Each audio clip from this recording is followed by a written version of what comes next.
Assalamualaikum warahmatullahi wabarakatuh. Perkenalkan, nama saya Anjay Saripudinor. Saya mahasiswa bimbingan dan konseling dari Universitas Muhammadiyah Palangkaraya. Saya berada di semester 7, magang di SMK Muhammadiyah Palangkaraya. Materi yang akan saya sampaikan pada hari ini yaitu masalah dalam masa remaja. Dalam kehidupan sehari-hari, manusia pasti sering kali akan dihadapkan oleh masalah. Berbagai macam masalah ini akan hadir tanpa diundang di dalam kehidupan kita. Masalah sering kali dikaitkan dengan adanya kesialan dan ada juga bencana. Padahal, jika dikaji yang lebih mendalam lagi mengenai adanya hakikat dasar dari masalah, masalah yang sebenarnya tidak melulu menghasilkan suatu dampak negatif.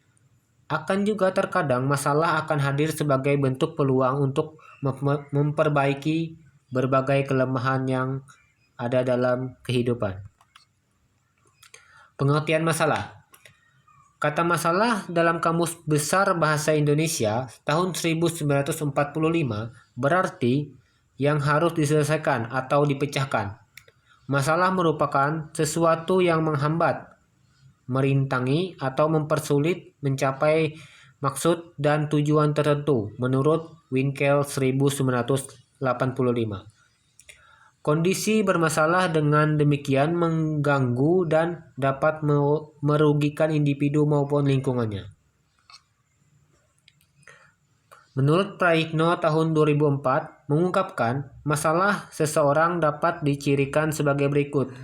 Yang pertama yaitu sesuatu yang tidak disukai adanya. Yang kedua, sesuatu yang ingin dihilangkan dan atau sesuatu yang dapat menghambat menimbulkan kerugian. Berdasarkan pengertian dan ciri-ciri masalah tersebut, dapat dirumuskan bahwa masalah pada diri individu adalah suatu kondisi sulit yang memerlukan pengentasan dan apabila dibiarkan akan merugikan. Karakteristik masalah dalam masa remaja. Masa remaja ditandai oleh perubahan-perubahan psikologis dan fisik yang pesat. Remaja telah meninggalkan masa anak-anak, tapi ia belum menjadi orang dewasa. Remaja berada dalam masa peralihan atau transisi. Remaja mengalami berbagai masalah, sebagian akibat perubahan itu dalamnya, interaksinya dalam lingkungannya. Sebagian masalah-masalah itu berkaitan dengan dinamika hubungan remaja dan orang tuanya, antara lain sebagai berikut. Yang pertama, otonomi dan kedekatan.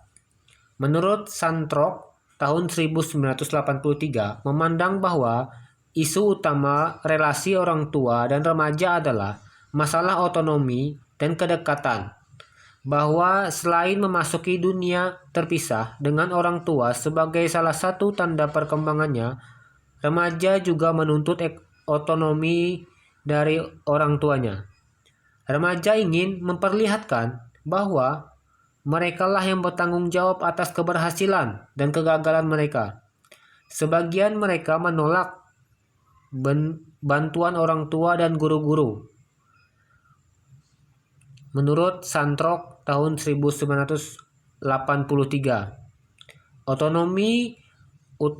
otonomi terutama diraih melalui reaksi orang-orang dewasa terhadap keinginan mereka untuk memperoleh kendali atas dirinya.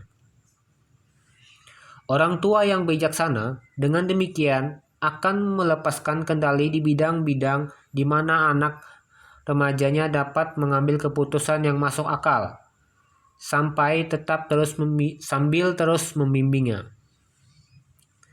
Dalam meraih otonomi, menurut Santrok tahun 1983, kedekatan dengan orang tua pada masa remaja dapat membantu mengembangkan kompetensi sosial dan kesejahteraan sosial remaja, seperti harga diri, penyesuaian emosi, dan kesehatan fisik. Artinya, selama masa remaja, keterkaitan dan kedekatan dengan orang tua sangat membantu perkembangan bidang pribadi dan sosial remaja. Keinginan mandiri. Banyak remaja yang ingin mandiri. Mereka berkeinginan mengatasi masalahnya sendiri. Meski begitu, jiwa remaja itu membutuhkan rasa aman yang diperoleh dari ketergantungan emosi pada orang tua, menurut Hartlock tahun 1980. Hal ini mengisyaratkan bahwa masalah-masalah remaja yang disebabkan oleh kurangnya pengalaman, wawasan, dan informasi tentang tingkah laku yang seharusnya mereka ambil dapat diatasi dengan mudah. Namun, masalah yang bersumber dari hubungan emosional dengan orang tua memerlukan pengertian dan bantuan dari orang tua sendiri ataupun guru. Kurang terpenuhinya kebutuhan rasa aman dari orang tua merupakan salah satu sumber masalah lemahnya kemandirian anak remaja. Masalah semacam ini dapat dientaskan dengan bantuan orang tua sehingga masalah-masalah yang lebih ringan dapat diselesaikan sendiri oleh sang anak. Identitas diri. Masa remaja adalah ketika seseorang mulai ingin mengetahui siapa dan bagaimana dirinya, serta hendak kemana ia menuju dalam kehidupannya. Teori terkemuka mengenai hal ini dikemukakan oleh Erikson, yaitu identitas diri versus kebingungan peran yang merupakan salah satu tahap dalam kehidupan individu. Menurut Hansen, Stepik, dan Warner tahun 1977.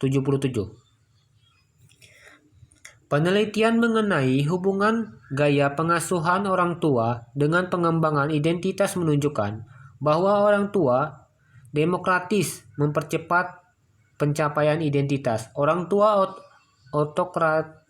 otokratis menghambat pencapaian identitas, dan orang tua permisif meningkatkan kebingungan identitas. Sedangkan orang tua yang mendorong remaja untuk mengembangkan sudut pandang diri sendiri, memberikan tindakan memudahkan akan meningkatkan pencapaian identitas remaja.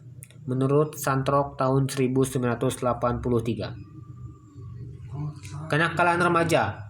Kenakalan remaja merupakan masa remaja yang berdimensi luas.